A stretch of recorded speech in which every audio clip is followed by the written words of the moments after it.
या तो हम दूसरों की जॉब करते हैं सही। या हम अपनी जॉब करते हैं। अपना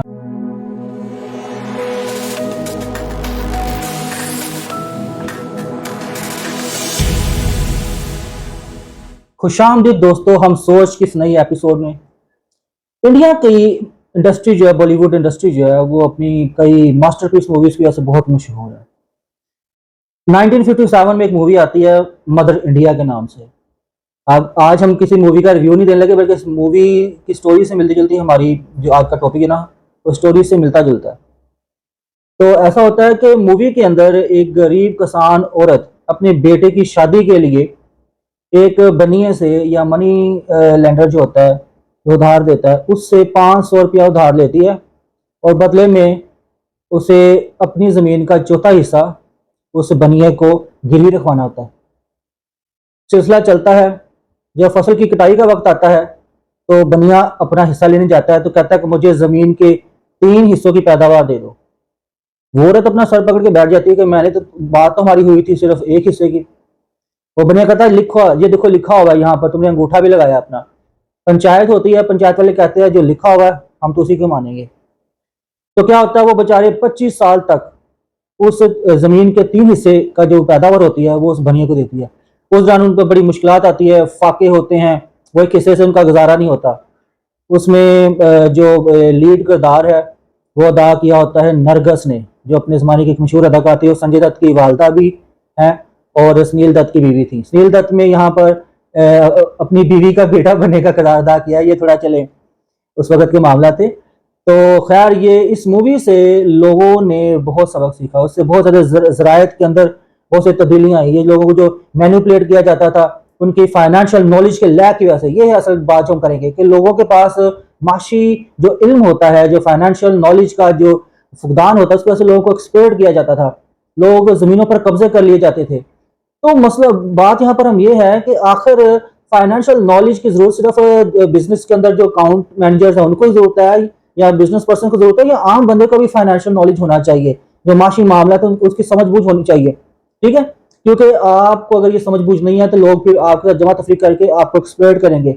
आपका जो जायज़ पैसा है वो नाजायज़ तरीके से आपसे ले लिया जाएगा। तो आज इसी टॉपिक में हम बात करते हैं कि क्यों हमें फाइनेंशियल नॉलेज की ज़रूरत है।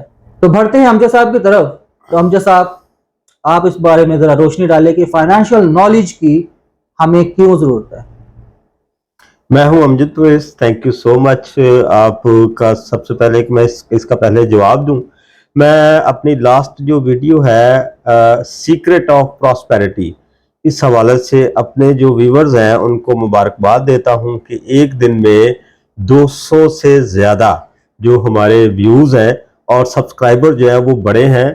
और इसका मतलब ये है कि आपका जो फीडबैक है वही असल में हमारी ताकत है। इसके लिए जी सबसे पहले तो मैं आपको सल्यूट करता हूँ, सलाम करता हूँ, आपका बेहद शुक्रगुजार हूँ मेरे और शान साहब की तरफ से और हम सब की टीम की तरफ से। Thank you so much. अपने सजेशंस देते रहें ताकि हम आइंदा इस तरह के वीडियोस बनाते रहें। सो अब आते हैं जी इस मौजू पर, क्योंकि मैं ज़रा एक्साइटेड था जी। असल में जो हमारी लास्ट वीडियो है, जो हमारे जो प्यार करने वाले हैं हमारे व्यूअर्स, उन्होंने देखी है असल में, तो इस वजह से फिर मैं मुझसे रहा नहीं गया। नहीं, जबरदस्त। अच्छा, बात हो रही थी कि जी फाइनेंशियल जो नॉलेज है वो क्या चीज़ है। असल में मामलात ये है कि 2 तरह की एजुकेशन है। एक है जिसको हम कहते हैं एकेडमिक एजुकेशन, एक है जिसको कहते हैं इनफॉर्मल एजुकेशन। वो जो इनफॉर्मल एजुकेशन है, यानी जो फॉर्मल एजुकेशन नहीं है, जो आती है तजर्बे से, जो आती है प्रैक्टिकल से, जो आती है एक्सपेरिमेंट से। अच्छा, वो बदकिस्मती से हमारे किसी भी निसाब का हिस्सा नहीं है। अच्छा, मेरे पास एक किताब है, मैं चाहूंगा कि एक दफा वो दिखाऊं। तो ये मेरे पास एक किताब है फाइनेंशियल आईक्यू। ये है रॉबर्ट कियोसाकी साहब। ये इनकी बुनियादी तौर पर पहली किताब है और इनकी जो दूसरी किताब है वो है रिच डैड पुअर डैड, जो सबसे बहुत पॉपुलर है। सो रॉबर्ट साहब जो है वो असल में कंसंट्रेट करते हैं, जोर देते हैं इस बात पे कि जो डिग्री है वो हमें जो है वो जॉबियन बनाती है, जबकि जो बिजनेस है वो हमें इंडिपेंडेंट करता है। तो वो जो बिजनेस है असल में वो है फाइनेंशियल फ्रीडम। और फाइनेंशियल फ्रीडम कब आती है? फाइनेंशियल फ्रीडम जिशान साहब आती है फाइनेंशियल लिटरेसी से, यानी कि जो माशियात है उसकी तालीम से। और माशियात का मतलब इकोनॉमिक एजुकेशन नहीं, माशियात की तालीम यानी रुपया पैसा जो है उसका जो नॉलेज है बुनियादी तौर पे वो हमें सेल्फ रिलायंट यानी खुद इन्हिसारी और हमें खुशहाल होने में या पैसा को संभालने में हमारे काम आता है। अच्छा, इसने इसमें एक कमाल बात की है कि फाइनेंशियल जो लिटरेसी है वो क्या है। इससे पहले कि हम फाइनेंशियल लिटरेसी की तरफ जाएं, हम ये देखें कि जो पूरी दुनिया में जो हम इंसान हैं वो जो पैसा हम कमाते हैं उनके फ्लोस क्या है। उसने एक इसमें एक चार्ट दिया है जिसको उसने कैश फ्लो क्वाड्रेंट के नाम से बोला है। जी, आपको चार हल्के, मतलब चार हल्के हैं, चार, ठीक है, चार हल्के, ये चार ऑप्शंस, ये चार वेज, 4 वेज हैं सही, जिसको उसने कहा है कैश फ्लो क्वाड्रेंट। क्वाड्रेंट, ठीक है, कैश फ्लो क्वाड्रेंट है क्या? कैश फ्लो क्वाड्रेंट है कि हमारे पास जो इनकम आती है उसमें हम और हमारी इनकम के सोर्सेस क्या है। उसने कहा है ई, उसने कहा है एस, उसने कहा है बी और उसने कहा है आई। अच्छा, ठीक है, मैं जरा चाहूंगा फिर भी एक दफा देख याद लूं, दहानी के लिए हम, मतलब याद दहाने के तौर पे मैं चाहूंगा कि ऐसे करके, अगर इसके बाद आप यकीनन ये ऊपर जो तस्वीर है उसको भी देख रहे हैं कि जिसके ऊपर हमने चार्ट दिया हुआ है, तो ई बी एस आई यानी ई एस बी आई, तो ये है बुनियादी तौर पे वो कैश फ्लो क्वाड्रेंट जिससे हम जो है वो इनकम कमाते हैं। ये आम बंदे के लिए, ये आम बंदे के लिए, ठीक है, इसमें कोई बिजनेस पर्सन होना जरूरी नहीं, इसमें बिजनेस पर्सन होना जरूरी नहीं, यानी बिजनेस पर्सन नहीं, बिजनेस पर्सन को तो समझना चाहिए, ठीक है, इस ये पढ़े लिखे के लिए सही, और अनपढ़ के लिए सही, या कम पढ़े लिखे के लिए सही, या डिग्री याफ्ता के लिए सही, या ये सब के लिए ई फॉर एम्प्लॉयमेंट है ठीक है, कि या तो हम जॉब हासिल करते हैं, जॉब का मतलब जीरो इन्वेस्टमेंट, ठीक हो गया, आपने वो इन्वेस्टमेंट जो अपने ऊपर की हुई है ना, सही, वो डिग्री जो ली हुई है उस डिग्री के जो क्राइटेरिया है सही, उसके मुताबिक आप पूरे आते हैं और आप जॉब करते हैं, जॉब मिलती है, वहां से फिर आपको पर मंथ सैलरी मिलती है। वो सैलरी फिर कंपनी या अदारे की जो फाइनेंशियल होती है, क्या उसको कहते हैं, पॉलिसी, उसके मुताबिक फिर आपकी इंक्रीमेंट लगती है। यानी ई पहला तरीका रोजगार कमाने का, पहला तरीका है एम्प्लॉयमेंट यानी रोजगार कमाने का, ठीक हो गया। दूसरा है एस, सही, एस का मतलब है सेल्फ एम्प्लॉयमेंट, सेल्फ एम्प्लॉयमेंट, या तो हम दूसरों की जॉब करते हैं, सही, या हम अपनी जॉब करते हैं, अपना कारोबार, मतलब कारोबार कह सकते हैं, अच्छा, लेकिन बहरहाल ये कारोबार नहीं है। ठीक हो गया, क्यों? क्योंकि ये अपनी जॉब करना है, उसको फिर हम तसल्ली देने के लिए कह देते हैं कि जी अपना कारोबार कर रहे हैं। ठीक है, वो कौन कौन से लोग हैं? वो लोग हैं जो स्किल्ड होते हैं, सही, किसी तरह के भी स्किल्ड है। मिसाल के तौर पे मोची है, मिसाल के तौर पे बार्बर है, यानी कबलर है, बार्बर है, मिस्त्री है, डॉक्टर है, इंजीनियर है। इंजीनियर तो इंजीनियर भी कह सकते हैं, लेकिन बहरहाल इंजीनियर थोड़ा लेवल ऊपर आ जाता है, वो कहीं और जॉब में चला जाएगा वो।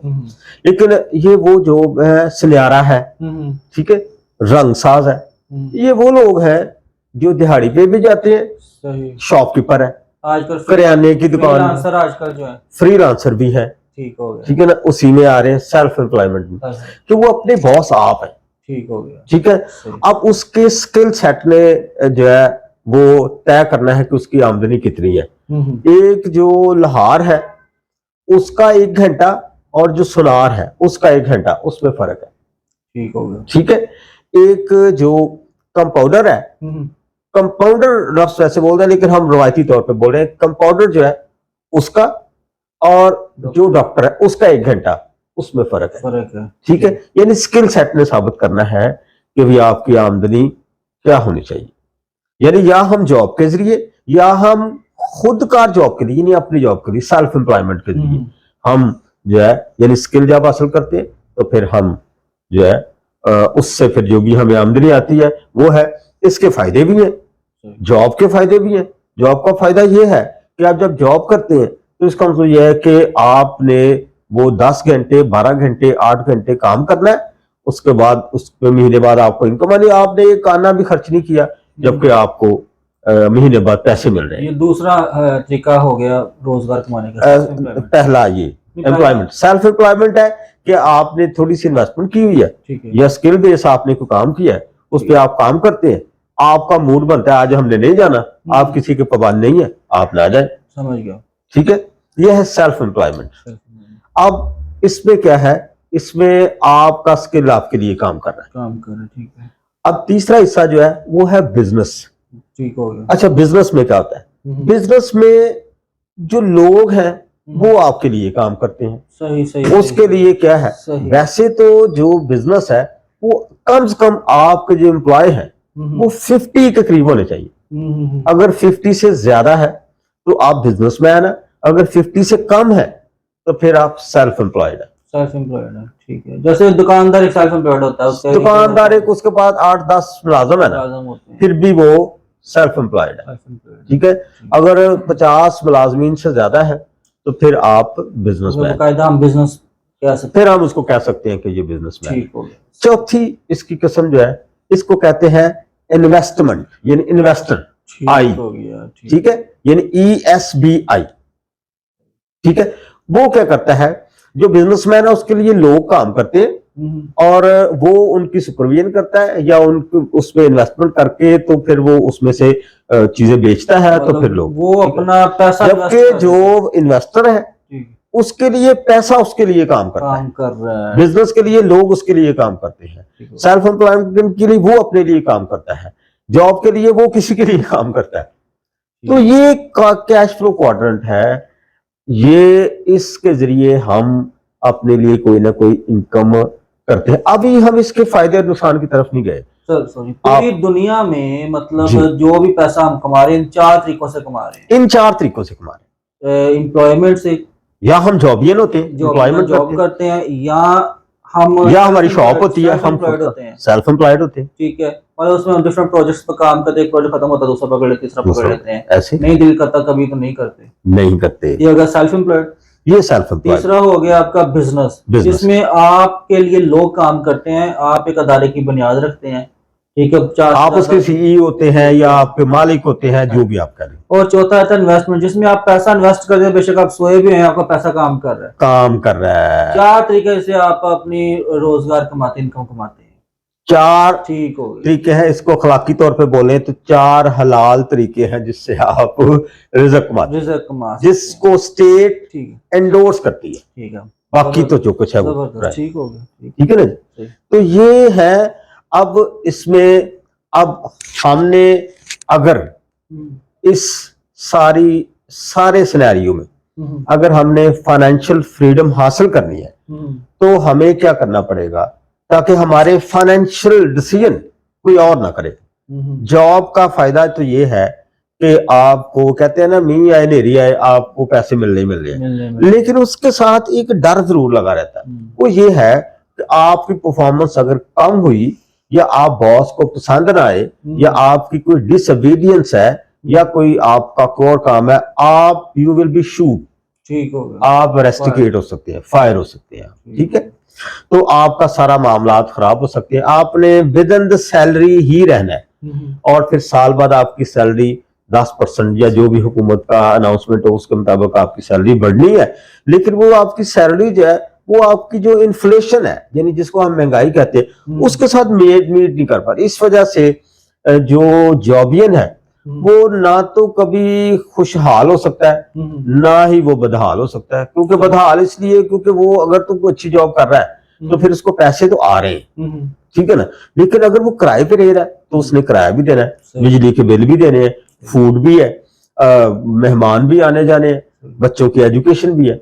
तो वो कहीं दफा पूरी ही नहीं आती उस पर। मतलब कि जॉब जो है आपका जो स्टैंडर्ड ऑफ लिविंग है उसको नहीं बढ़ा पाता, एक जगह पे रुका रहता है, कभी इंक्रीमेंट हो या कहीं नई पोस्ट पे चले फिर हो सकता है, फिर वो हो सकता है कई दफा वो जंप कर जाए, जंप कर जाता है। तो भी उस पे वो फाइनेंशियल फ्रीडम हासिल नहीं कर पाता। सही। इसलिए बहुत सारी चीजें हैं, उसको या तो वो किस्तों पे लेनी पड़ती हैं, या वो फिर उधार लेनी पड़ती हैं, सही। या कोई हो और ऐसे मामला करने पड़ते हैं। सही। ठीक है ना। सेल्फ एम्प्लॉयमेंट में उसने क्या करना है, सेल्फ एम्प्लॉयमेंट में उसने जितनी जान मारनी है उतने पैसे उसको मिलने हैं। ठीक हो गया। ठीक है ना। क्योंकि अगर वो सुबह से लेकर शाम तक काम करता है, ठीक है, और फिर उसने यानी कि उसको कहते हैं एक्टिव इनकम, तो ये एक तरह का एक्टिव इनकम में आती जितने है। प्रोजेक्ट्स वो कर लेगा, जितने डॉक्टर प्रोजेक्ट जितनी करेगा, देर बैठ जाएगा क्लिनिक पे। यस इसको भी हम फाइनेंशियल फ्रीडम नहीं कह सकते, ठीक है। लेकिन ये सेमी फाइनेंशियल फ्रीडम है। एक्टिवली इन्वॉल्व होना पड़ता है, एक्टिवली इन्वॉल्व होना पड़ता है, अगर आप बीमार हैं किसी दिन तो आप नहीं कमाएंगे। नहीं कर सकते। ठीक हो। और जो बिजनेस है उसमें फिर आपने सारे मामलात को देखना होता है। ठीक है। अगर आप उसमें भी कोई गैप डालेंगे सही। तो आपका बिजनेस किसी तरह भी ठप हो सकता है, लेकिन उसके फायदे ये हैं कि उसके लिए आपकी वेल्थ जो है वो बढ़ती रहती है। और अगर 50 से, जैसे आपने बात की कि 50 से ज्यादा लोग हो तो फिर तो जी। कोई ना कोई मैनेजर होगा, अगर आप किसी वक्त नहीं भी इन्वॉल्व तो मैनेजर संभाल लेगा। आपके पास एक पूरी गवर्निंग बॉडी है, बॉडी है, आपके पास एडमिन ऑफिस है, ठीक वो आपके हिस्से का ये मामला नहीं को काम संभाल पालेगा। लेगा। ठीक है ना। ठीक। इन्वेस्टमेंट में आपको इसकी कोई जरूरत नहीं पड़ती, सोए भी हो, आप सोए भी हो 24 आवर काम कर रहे हैं। उसमें एसेट बेस्ड सारे मामला होते हैं, कुछ लोगों ने स्टॉक में इन्वेस्ट किया होता है, सही। कुछ लोगों ने लैंड पे इन्वेस्ट किया होता है, कुछ सही। ने शेयर्स खरीदे होते हैं। सही। ठीक है ना। कुछ ने कोई ई जो सॉफ्टवेयर के हवाले से मैं कह रहा हूँ, कुछ ई जो Business। एसेट्स हैं, बिजनेस हैं, वो किए होते हैं। सही। ठीक है ना। तो किसी न किसी हवाले से उन्होंने कोई ना कोई ऐसा किया, फिर वो पैसा उनके लिए पैसा कमा कर इसको हम पैसिव इनकम भी बोल सकते हैं। पैसिव इनकम बोल सकते हैं। ठीक है। यानी कि एक वक्त जब जॉब होती है तो पैसिव इनकम 0 होती है, जब सेल्फ एम्प्लॉयमेंट होती है तो पैसिव इनकम 10% हो सकती है, जबकि बिजनेस में होता है तो जो आपकी पैसिव इनकम है वो 50% हो सकती है, लेकिन जो इन्वेस्टमेंट है उसमें आपकी पैसिव इनकम 100% होती है। अच्छा सर, सुनने में आया है, देखने में भी आया है कि दुनिया के जो अमीर लोग हैं ना, ज्यादातर वो ही जो इन्वेस्टर्स हैं, इसमें वॉरेन बफेट आता है, अडानी आता है, बहुत सारे ऐसे जिन्होंने अपना भी एक बिजनेस है लेकिन उन्होंने बहुत सारे दूसरे बिजनेसेस में इन्वेस्ट किया होता है, इस वजह से वहां से उनको एक पैसिव इनकम आती रहती है। Is it true? यस। उसके लिए फिर बात वही आती है कि आपके पास फाइनेंशियल लिटरेसी कितनी है, आप फाइनेंस के हवाले से कितना जानते हैं। ठीक हो गया। अच्छा, वो ये 2 सोर्सेज होते हैं इसके लिए कि आप सवाल पैदा होता है फाइनेंशियल आईक्यू कैसे बढ़ाएं या फाइनेंशियल लिटरेसी लें कहां से। ठीक है ना। 2 मेन वजूहात हैं जी जहां से आप फाइनेंशियल लिटरेसी हासिल कर सकते हैं। एक, आप इनहेरिटेंट होती है आपकी, आपके खानदान में से आपकी तरफ आती है। सही। ठीक है। दूसरा हिस्सा यह है कि आपको किसी अमीर आदमी की शागिर्दी करनी पड़ती है, उनको अपना मुर्शिद मानना पड़ता है, उनके साथ वॉलंटियर काम करना पड़ता है या पेड काम करना पड़ता है। फिर आपके जब आप किसी के लिए काम करते हैं सीखने के पॉइंट ऑफ व्यू से, फिर आपके दिमाग में 2 चीजें नहीं होनी चाहिए, उसको निकाल के फेंक दे। वो क्या है, याद रखें, वो बड़ी कमाल चीजें हैं कि जो अगर आप वो निकाल के फेंक दे तो आप आगे बढ़ सकते हैं। जब तक वो आपके दिमाग में है आप आगे नहीं बढ़ सकते। आप सोच रहे हैं कि मैं कभी इस तरफ जा रहा हूँ, कभी इस तरफ, वो बता नहीं रहा, बता रहा हूं, पहले आप जरा दिमाग में सोच रहे कि वो क्या चीज होगी। सही। ये उनके लिए है जो जॉब से बिजनेस में जाना चाहते हैं, ये उनके लिए। सही। वो क्या है, एक उसके लिए ये जो क्लॉक है ना, सही। इसको आप थोड़ी पकड़े, तोड़ दें, डस्टबिन में फेंक दें। सही। एक तो आपने क्लॉक की तरफ नहीं देखना कि जी छुट्टी का टाइम क्या है। सही। दूसरा, आपने सैलरी की तरफ नहीं देखना कि आपकी सैलरी कितनी बढ़ रही है। अगर आपका ध्यान ये दोनों चीजों पे रहे तो आप कभी भी बिजनेसमैन नहीं बन सकते, आप यानी फाइनेंशियल लिटरेसी नहीं ले सकते। उसके लिए आपको दीवाना, पागल, खपती या पता नहीं जिस जो भी आपको लफ्ज आता है उसके लिए आपको वो करना पड़ता है। तब जाके वो कहते हैं ना, हजारों साल नरगिस अपनी बेनूरी पे रोती है, बड़ी मुश्किल से होता है चमन में दीदावर पैदा। तो वो दीदावर पैदा करने के लिए आपको गरक होना पड़ता है उसमें। उसके लिए पीर अच्छा ढूंढे, पीर से मुराद के वो जो फाइनेंशियल उस्ताद हैं वो बेहतर ढूंढे, वो यूनिवर्सिटी से या वो कॉलेज से या वो सिलेबस की बुक्स से तो नहीं मिलेगा। वो कहाँ से मिलेगा? वो या तो अगर आप खानदानी कारोबारी हैं तो वहां से ट्रांसफर होगा, या फिर आपने कोई मुर्शिद ढूंढ लिया फाइनेंस का, तो आप अमीर आदमी जो है उनकी सोबत में बैठना शुरू करें, तो फिर आपको वो मिल सकता है। सर ये हम और दूसरा, अगर आप हमारी वीडियो देखें तो अच्छा, जैसे शुरू मैंने मूवी का जिक्र किया मदर इंडिया की, जो मदर इंडिया मूवी थी, वहां पे मैंने बताया कि वो कैसे उसको एक्सप्लॉइट करता है, उस बुढ़िया को, वो जो बनिया होता है। तो इस तरह के मामले आज भी हैं, लोग अपने आप को महफूज रख सकते हैं ताकि उन्हें कोई फाइनेंशियली एक्सप्लॉइट ना कर सके, उनको धोखा ना दे सके, जैसे आजकल बहुत सारे स्कैम होते हैं। इन चीजों के बारे में इंफॉर्मेशन होनी चाहिए लोगों को। देखिए, फैसला करने के ना कुछ असूल होते हैं। सही।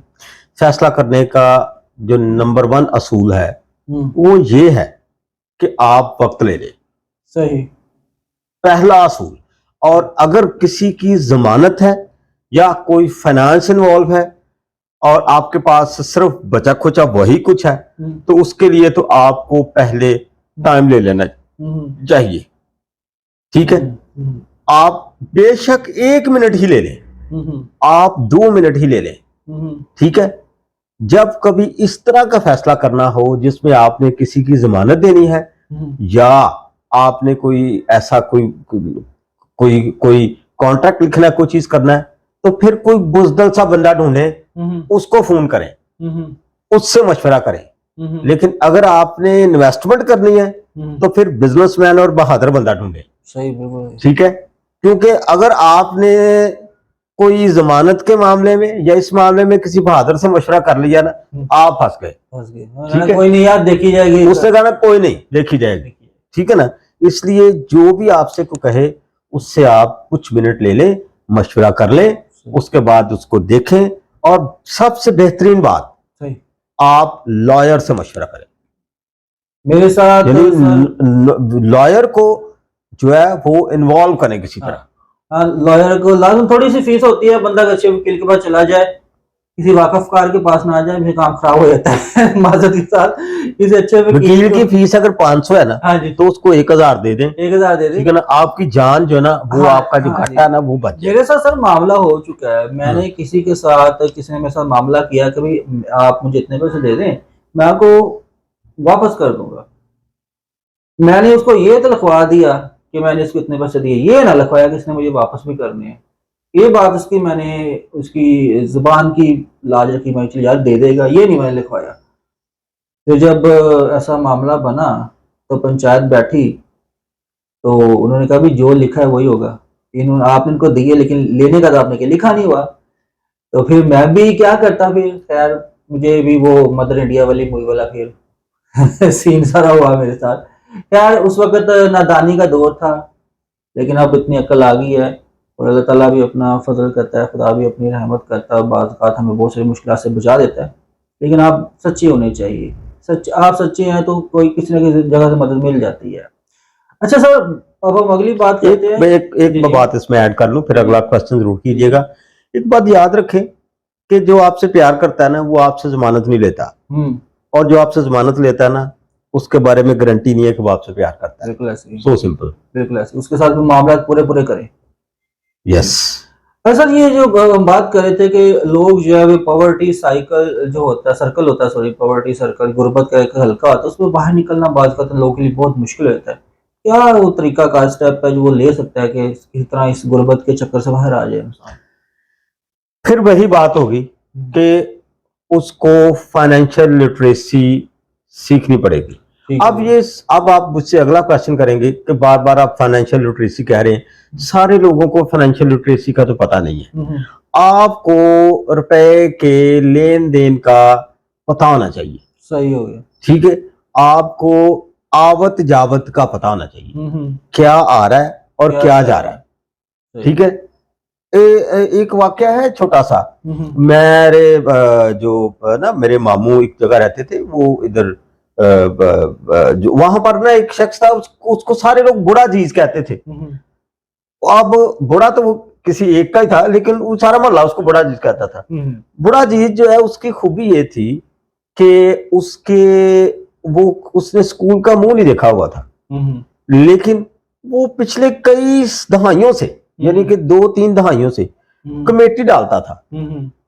खुद वो क्लास 4 का बंदा था, लेकिन वो पैसे के मामले में इस कदर सियाना और इस कदर अवेयर था इससे कि जो ड्राइवर लेवल के लोग थे या जो अच्छे जॉब्स करने वाले लोग थे, वो कभी कभी अपनी जो फाइनेंशियल जरूरियात है वो उस बूढ़े जी से पूरी करते थे। अच्छा, एक तरफ वो उसको कहते थे ये अनपढ़ जाहिल है, और दूसरी तरफ जब कभी जरूरत पड़ती थी और उसको कहते थे, ठीक है, वो कमेटी डालने में माहिर था। सही सही, ठीक है ना, सारा मोहल्ला उस पर ट्रस्ट करता था। और उसका तरीका ये होता था कि जब सब लोग अक्सरियत में कमेटी जो डाले, 2-3 पर्पज हुआ करते थे उसके, एक शादी और दूसरा घर बनाना। अगर बेटी की शादी है तो उसने उसकी बात सारे मानते थे, चौधरी भी उसको कहते थे। सही सही, ठीक है ना। सो अब कहाँ गई वो डिग्री? ऐसा नहीं है, तालीम के बगैर इंसान कुछ भी नहीं है। ठीक है ना, यानी कि तालीम नागजीर है, हासिल करनी चाहिए। सही। प्रॉब्लम यह है कि हम तालीम में भूल जाते हैं अपने बच्चों को फाइनेंशियल लिटरेट करने के लिए। सो उसकी ट्रेनिंग की जरूरत की हम बात कर रहे हैं। हम बाखुदा किसी भी सूरत में अपनी तालीम के खिलाफ नहीं है। यस, तालीम में रिफॉर्म्स तो बहुत होने चाहिए, इसमें कोई शक नहीं, लेकिन पढ़े लिखे लोग होते हैं, ऐसी बात नहीं है। लेकिन जो फाइनेंशियल आईक्यू है, फाइनेंशियल लिटरेसी है, मुआशी यानी पैसे का आना जाना जो है, इनकम और एक्सपेंस जो है, उसका फिर उसमें कैसे खर्च करना है, इसका पता होना चाहिए बंदे को। जी तो दोस्तों, जैसा कि आज का टॉपिक हमारा था कि फाइनेंशियल लिटरेसी या रुपये पैसे की समझ बूझ जो है वो हर शख्स को होनी चाहिए। अच्छा, आप कहेंगे कि हम इसको कैसे इसका आगाज कर सकते हैं, तो आपके पास तो बड़ा आसान सा हल है कि हर महीने अपने घर का जो खर्चात हैं, अपनी इनकम, अपने जो खर्चात हैं, उन सब का एक लिस्ट बनाएं, उस हिसाब किताब किया करें। इससे आपकी आदत बनेगी, आपको पता चलेगा कि कितना कमा रहा हूँ, कितना खर्च कर रहा हूँ, कहाँ पे मैं सेव कर सकता था, मैंने नहीं किया। ठीक है, बहुत सारी चीजें जो आपको लग रही होती हैं कि जरूरी है, बाज़ औक़ात वहाँ पे पैसा निकल जाता है, लेकिन असल में वो जरूरी नहीं होती। बाद में आप जब गौर करते हैं तो वो असल में जरूरी नहीं होती। ठीक है, बहुत ऐसे मामला होते हैं।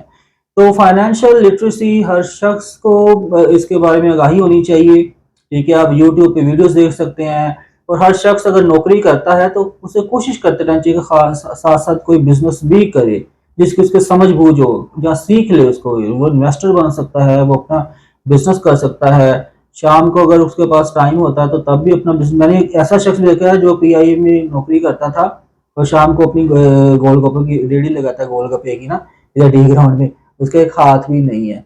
आई वॉज मच अमेज्ड उसको देख के कि यार, वो बंदा कहता है मैंने अपने 2 बच्चों की शादी भी कर ली है। वो कोई माइनर वर्कर था वहां पे पीआई का, लेकिन साथ देखे कि वो रेडी लगा रहा है और लोगों का रश उसके बाद लगा होता था। तो इस तरह अपना दिमाग इंसान यूज कर सकता है और इस तरह पॉवर्टी साइकिल से बाहर आ सकता है। तो यकीनन आपको आज की वीडियो अच्छी लगी होगी और आपने बहुत कुछ सीखा होगा। हमारी ये वीडियो इस सिलसिले में पहली है, आगे भी हम बनाते रहेंगे फाइनेंशियल फ्रीडम के हवाले से या फाइनेंशियल लिटरेसी के हवाले से। तो अब हमें इजाजत दीजिएगा। मैं हूँ जीशान और मैं हूँ अमजद परवेज। बहुत शुक्रिया दोस्तों, चैनल को सब्सक्राइब जरूर कर दीजिएगा। हाँ जी, शेयर भी करें आपको चीज को अच्छी लगे तो। हाँ, और सजेशन जरूर दें ताकि हम आगे वीडियो बनाएं फिर। बिल्कुल। Okay, thank you. हाफिज।